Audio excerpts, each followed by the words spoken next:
Hello everyone, welcome to the show break. And today I'm not alone because now international master Eric Rosen is here to be our guest commentator for the show break. Thanks for coming, Eric. Thanks for having me. It's good to be here. Yeah. Okay, let's. We've been talking about during the past few minutes about this game because it looks like again Awonder and Levon have been playing very equally from the start until present position, and we predict. I think everyone is predicting that it's going to end with a draw. What's your take on this? Yeah, we were just looking at the position here before Bishop B5, and we were actually predicting Bishop C4, Rook E7, Rook B8, Rook E8, Rook B7, and threefold. But Bishop B5, maybe another possibility. I imagine this game will be probably the first game of the round to finish, so I don't think there's much more to talk about. Yep, I think let's move on to the game between Robson versus Wesley So.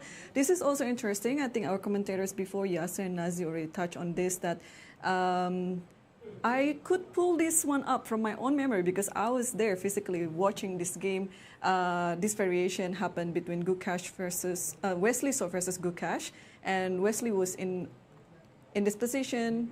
In this game, Wesley was white, and it was in St. Louis Rapid and Blitz last year in August, and Wesley could beat Gukash. And now Ray in this position took so much time to think what to do next, but he came up with a different move than what Wesley did during his game against Gukash. Yeah, so Wesley ended up beating Gukash with the move Bishop H3. And I'm very curious if Ray was aware of that game. I'm sure Wesley is very well aware that it's the same position. But Ray took, between 20 and 30 minutes to play the move Knight E3, which we saw is the engine's second choice behind Bishop H3. Maybe still a small edge for white. They played a few more moves after takes, Bishop F6, E4, D5. I wonder if Wesley is still in preparation here. Queens are traded, and even though Ray is significantly down on time, it's a pleasant positional game for white because black has this isolated d-pawn. White can exert pressure, potentially with Bishop G2 and C3 and Bishop E3. So imagine that Ray might be trying to milk this position for a small edge. Right. So I guess this match is also very much looking to the playoff after the second game, I guess. And let's take a look in the women's section. Which one that catch your attention, Eric? Yeah, there were two games that really caught my eye in the women's with some really tricky openings. This is the first one between Rachel Lee and Alice Lee.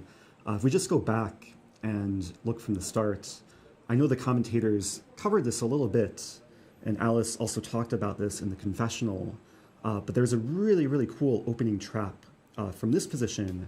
If white plays a very natural bishop to G2, simply fianchettoing the bishop, Alice would play bishop G4, and Alice had mentioned one of the main lines she was preparing is castling kingside for white.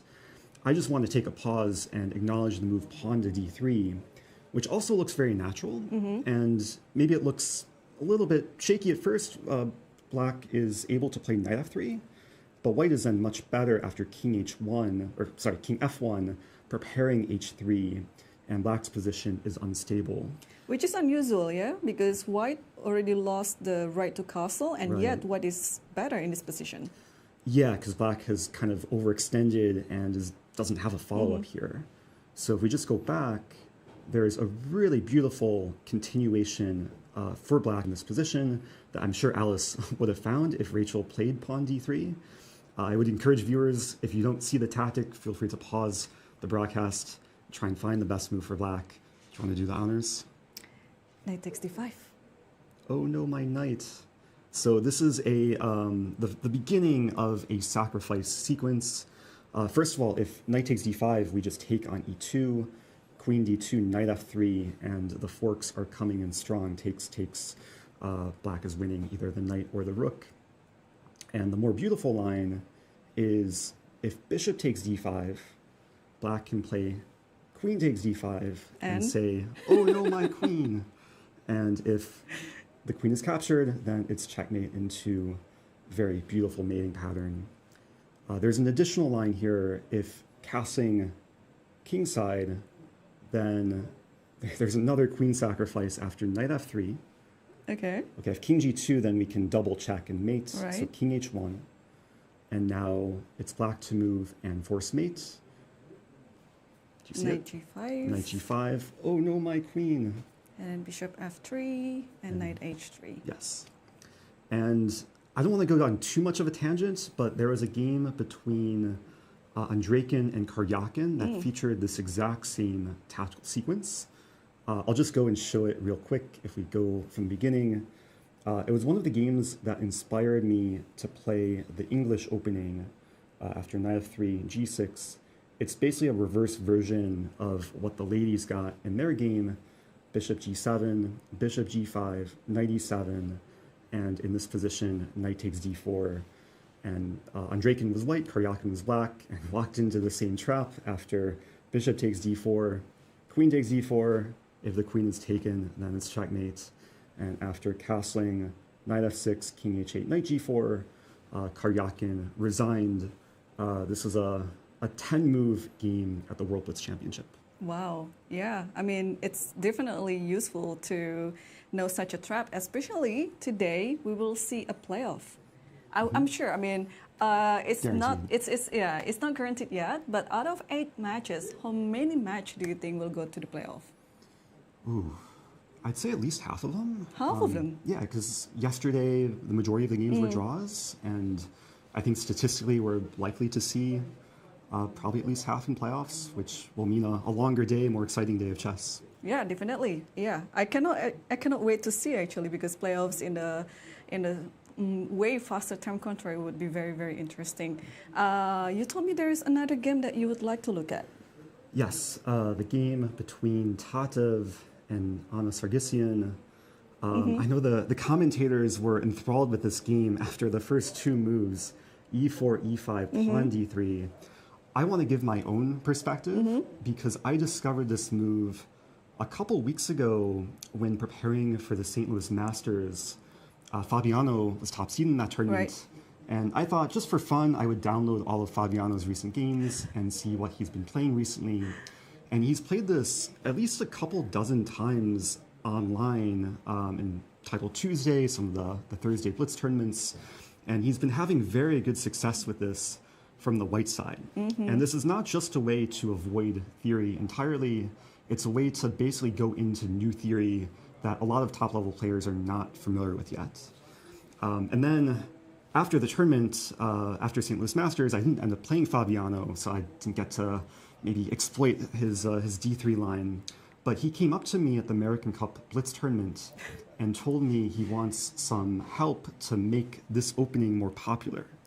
And because I'm very passionate about tricky openings, I had already explored this in depth, and there's a lot of tricky ideas for white after d3 that an unsuspecting player could walk into. First of all, if knight f6, then white can get a basically improved version of a king's gambit. Or Vienna. Or Vienna, yeah, knight c3 is definitely a resource.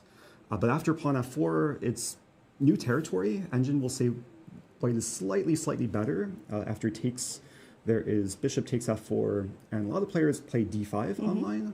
Fabiano's had a few games in this position, after which pawn e5, and white is already pressing, gaining space with knight f3 to come. What happened in Tatev's game, there's also some tricky lines that Anna did not walk into, but after bishop c5, knight f3, it looks very natural for black to play knight c6 here, defending the pawn. But this walks into a reverse version of the center fork trick after knight takes e5, takes, and d4. That's a very typical fork, yeah? Yes. We see this in many of the e4, e5 openings as well. Yes, and it's something that you could get a little bit surprised with if you're black. Maybe one more idea I can give. Anna played d6 in this game, knight c3, and then a5 was played, because if knight c6 again, okay, we don't have the center fork trick, but we have knight a4 to get the bishop pair. And Fabiano has had this position online as well. So some new Super Grandmaster theory that's worth knowing. It's definitely very interesting, and especially if you don't have enough time to prepare for your own game, and then this could come up with a good surprise to your opponent. Well, thank you so much, Eric, for joining me, and we hope to see you again on our future show breaks. I hope so too. Thank you, and let's go to the studio.